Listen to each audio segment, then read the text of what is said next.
বিপিএলের দ্বিতীয় কোয়ালিফায়ার আগামীকাল এলিমিনেটরে রংপুরকে হারিয়ে টুর্নামেন্ট থেকে বিদায় করা খুলনা মুখোমুখি হবে চিটাগং কিংসের।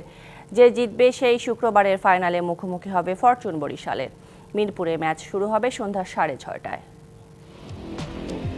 বিপিএলের প্লে অফ খেলতে পারবে কিনা এ নিয়েই খুলনার অঙ্কের হিসেব চলেছিল বেশ কিছুদিন ধরেই, অথচ সেই দলটাই এখন ফাইনাল থেকে মাত্র এক ধাপ দূরে। আসরের শুরু থেকে আতঙ্ক ছড়িয়ে সবার আগে প্লে অফে ওঠা রংপুরকে বিপিএল থেকে বিদায় করে এলিমিনেটর থেকে কোয়ালিফায়ারে এসেছে মেহেদী হাসান মিরাজের খুলনা টাইগার্স। টুর্নামেন্টের শুরু থেকে নাইম শেখ, মেহেদী মিরাজ, অ্যালেক্স রসরা পারফর্ম করে দলকে টেনেছেন। আগের ম্যাচে আবার দলের সাথে যোগ দিয়েছেন দুই ক্যারিবীয় তারকা শিমরন হিটমায়ার আর জেসন হোল্ডার।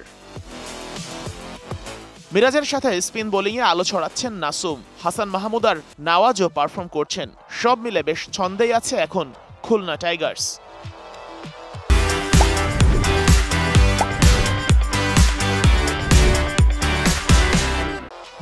চিটাগং কিংসের সামনে সুযোগ ছিল সরাসরি ফাইনাল নিশ্চিত করার, কিন্তু প্রথম কোয়ালিফায়ারে এমনভাবে হেরেছে তারা, যা বেশ লজ্জার। আগের ম্যাচে 11 জন ব্যাট করে ইমন আর শামীম পাটোয়ারি ছাড়া চট্টগ্রামের কোনো ব্যাটারই করতে পারেননি 2 অঙ্কের রান। বরিশালের কাছে সেই ম্যাচ হেরেছে 9 উইকেটে। এমন বাজে পারফরমেন্সের পর ফাইট ব্যাক করা সহজ হবে না।